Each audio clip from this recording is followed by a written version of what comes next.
নমস্কার, আলোকধারা চ্যানেলে সকলকে স্বাগত জানাই। আজকের গল্প লেখক সুকুমার রায়ের লেখা গোপালের পড়া। দুপুরের খাওয়া শেষ হতেই গোপাল অত্যন্ত ভালো মানুষের মতন মুখ করিয়া দুখানা পড়ার বই হাতে লইয়া তিনতলায় চলিল। মামা জিজ্ঞাসা করিলেন, কি রে গোপলা, এই দুপুরে রোদে কোথায় যাচ্ছিস? গোপাল বলিল, তিনতলায় পড়তে যাচ্ছি। মামা, পড়বি তো তিনতলায় কেন, এখানে বস না। গোপাল, এখানে লোকজন যাওয়া আসা করে, ভোলা গোলমাল করে, পড়বার সুবিধা হয় না। মামা, আচ্ছা যা, মন দিয়ে পড়গে। গোপাল চলিয়া গেল। মামাও মনে মনে একটু খুশি হইয়া বলিলেন, যাক, ছেলেটার পড়াশোনায় মন আছে। এমন সময় ভোলাবাবুর প্রবেশ। বয়স ৩ কি ৪, সকলের খুব আদুরে।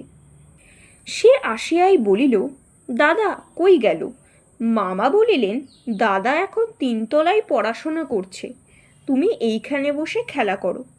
ভোলা তৎক্ষণাৎ মেঝের ওপর বসিয়া প্রশ্ন করিতে আরম্ভ করিল, দাদা কেন পড়াশোনা করছে? পড়াশোনা করলে কি হয়? কি করে পড়াশোনা করে? ইত্যাদি। মামা তখন কাগজ পড়িবার ইচ্ছা। তিনি প্রশ্নের চোটে অস্থির হইয়া শেষটাই বলিলেন, আচ্ছা ভোলাবাবু, তুমি ভজিয়ার সঙ্গে খেলা করো গিয়ে, বিকেলে তোমাকে লজে এনে দেব। ভোলা চলিয়া গেল। আধ ঘন্টা পরে ভোলাবাবুর পুনর্প্রবেশ। সে আসিয়াই বলিল, মামা আমিও পড়াশোনা করব। মামা বলিলেন, বেশ তো, আর একটু বড় হও, তোমায় রংচঙে সব পড়ার বই কিনে এনে দেব। ভোলা, না, সেরকম পড়াশোনা নয়, দাদা যেরকম পড়াশোনা করে সেই রকম। মামা, সে আবার কি রে? ভোলা, হ্যাঁ, সেই যে পাতলা পাতলা রঙিন কাগজ থাকে আর কাঠি থাকে, আর কাগজে আটা মাখায় আর তার মধ্যে কাঠি লাগায়, সেই রকম। দাদার পড়াশোনার বর্ণনা শুনিয়া মামার চক্ষু স্থির হইয়া গেল। তিনি আস্তে আস্তে পা টিপিয়া টিপিয়া তিনতলায় উঠিলেন। চুপি চুপি ঘরের মধ্যে উঁকি মারিয়া দেখিলেন, তার ধনুর্ধর ভাগ্নেটি জানালার সামনে বসিয়া এক মনে ঘুড়ি বানাইতেছে। বই দুটি দরজার কাছে ঠিক তক্তাপোষের ওপর পড়িয়া আছে। মামা অতি সাবধানে বই দুখানা দখল করিয়া নিচে নামিয়া আসিলেন।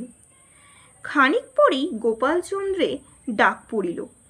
গোপাল আসিতেই মামা জিজ্ঞাসা করিলেন, তোর ছুটির আর কদিন বাকি আছে?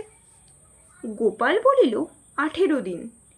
মামা, বেশ পড়াশোনা করছিস তো, না কেবল ফাঁকি দিচ্ছিস? গোপাল, না, এইতক্ষণ পড়লাম। মামা, কি বই পড়ছিলি? গোপাল, সংস্কৃত। মামা, সংস্কৃত পড়তে বুঝি বই লাগে না? আর অনেকগুলো পাতলা কাগজ, আঠা আর কাঠি নিয়ে নানা রকম কারিকুরি করার দরকার হয়? গোপালের চক্ষু তো স্থির। মামা বলে কি?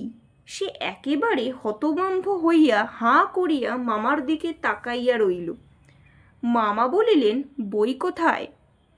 গোপাল বলিল, তিনতলায়। মামা বই বাহির করিয়া বলিলেন, এগুলো কি? তারপর তাহার কান ধরিয়া ঘরের এক কোণে বসাইয়া দিলেন। গোপালের ঘুড়ি, লাটাই, সুতো ইত্যাদি সরঞ্জাম 18 দিনের জন্য মামার জিম্মায় বন্ধ রইল। আজকের গল্প এখানেই শেষ। গল্পটি কেমন লাগলো অবশ্যই কমেন্টে জানাবেন। ভালো লাগলে লাইক, শেয়ার, সাবস্ক্রাইব করে পাশে থাকবেন আর আমাকে উৎসাহিত করবেন। ধন্যবাদ।